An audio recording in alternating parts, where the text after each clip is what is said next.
And welcome. This is Colin Schwager, the host of the Dollar Download, and new to the internet and to the world, the Dollar Download podcast. This is all new to me. I've done podcasting before, but this is the first time that I'm doing it for the Dollar Download. So I do hope that you enjoy it, and I do apologize for any kinks in the audio. I am recording from my garage, so it's a little echoey. Anyway, today's episode is titled Adulting 101, Escaping the Paycheck to Paycheck Black Hole. So tell me this, because this is something that I've dealt with myself. Living paycheck to paycheck is way more common than it should be. And we shouldn't be living paycheck to paycheck ever, especially if you're working full time. Some people live paycheck to paycheck and they work multiple jobs. In the case of me, that was something that I dealt with. Multiple jobs, but still kind of just making ends meet. So what happens in those situations and kind of how do you get out of it? So we'll start with something called the black hole reality. So the paycheck to paycheck cycle, it's basically the financial equivalent of trying to explain to your parents why dial-up internet was terrible.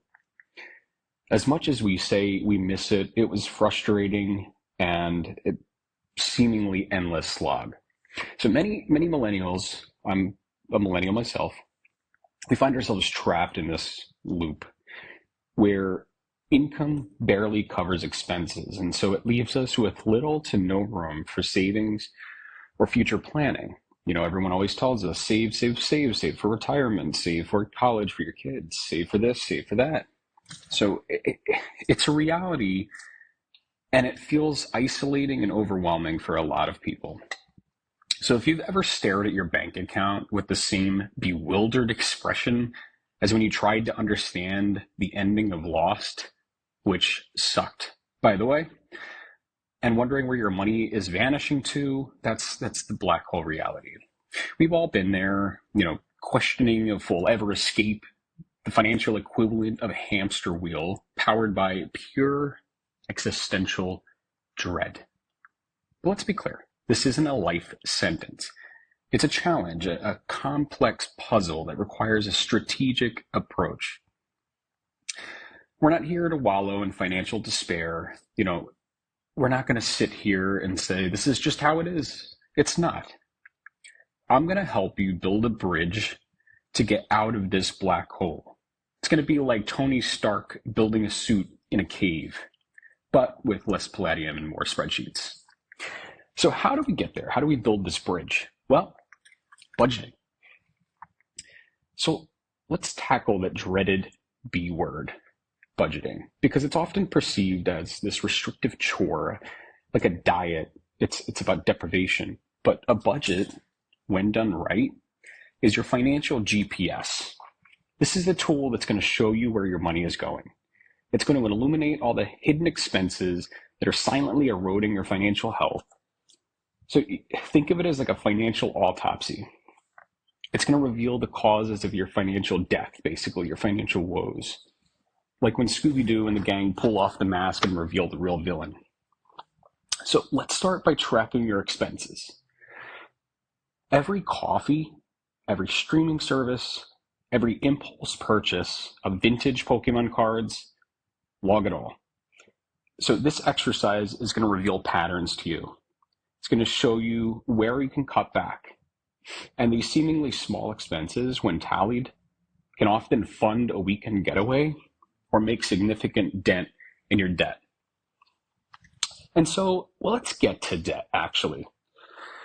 So on my website, I call debt the persistent shadow, and I also refer to debt as debt dragons.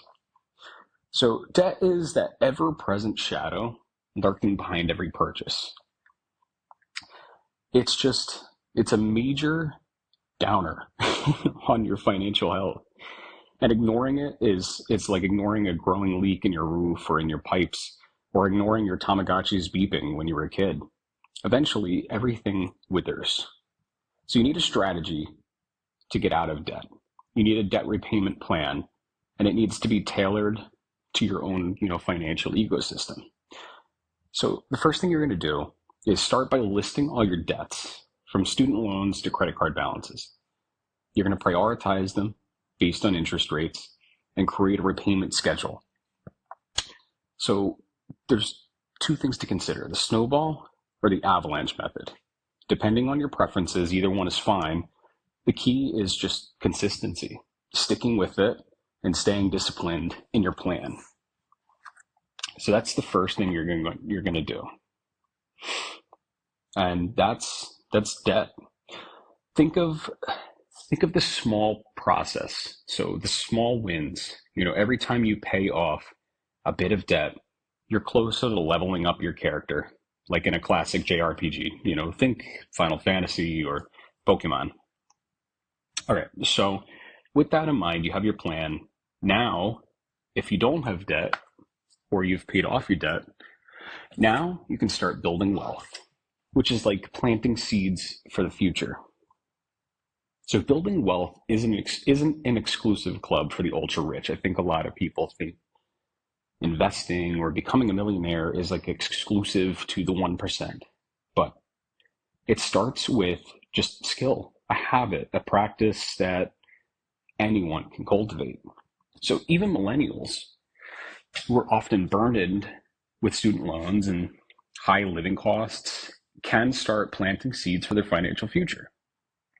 Think of this discipline as like training to become a Jedi Knight. It's hard. There's a lot you have to sacrifice. But at the end, it's super rewarding. I mean, you get a lightsaber and all that. Not that you get a lightsaber here, but you get a life savings. So we're going to automate your savings. You're going to set up recurring transfers to a separate savings or investment account. You're going to explore low-cost investment options like index funds or ETFs. And then consider side hustles to supplement your income and accelerate that financial growth. You need to remember, it's not about getting rich quick. It's about building a solid financial foundation for the long term. It's like building your own personal Millennium Falcon. All right, so we're at the end of the episode. I'm going to give you your quest log.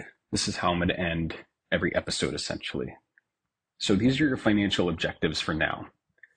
I need you to track your spending for the next week. So I want you to diligently track every expense. You can use an app, a spreadsheet, or just a notepad. It doesn't matter. And at the end of the week, categorize your spending and identify one area where you can reduce costs. All right. And then next, if you have debt, you're going to create a debt repayment plan. This is going to be a list of all your debts, including their interest rates and minimum payments. And then you're going to choose a method, either the snowball or avalanche, look it up, and create a realistic repayment schedule. Like, how long is it going to take you to pay this down if you throw everything at the debt? And then next, this is about your savings. I want you to automate in your bank or in another app or something like that, automate a small weekly or monthly transfer to a savings or investment account. Even if you're paying off debt, you can invest a small amount. So even like $25 a week or $25 a month, if that's what you can spring, can make a significant difference over time. Research low-cost investment options and consider starting a side hustle. And then treat these like your own personal Digivolution, growing your wealth step by step. Ultimately, though, the paycheck to paycheck cycle is a common struggle. I think we've all felt it. It sucks being in that cycle. It feels like you're in a black hole that's just never going to end. But it's not a permanent state. If you create a realistic budget, tackle your debt, and consistently build wealth, even you can break free and achieve financial freedom. This is not reserved for the ultra rich or the 1%. You can be here with consistency. All right. Thanks for listening, and I'll see you over at the Dollar Download. We're on Substack. Just search the dollardownload.substack.com to read more or see the rest of our podcasts. Thank you, and have a great week.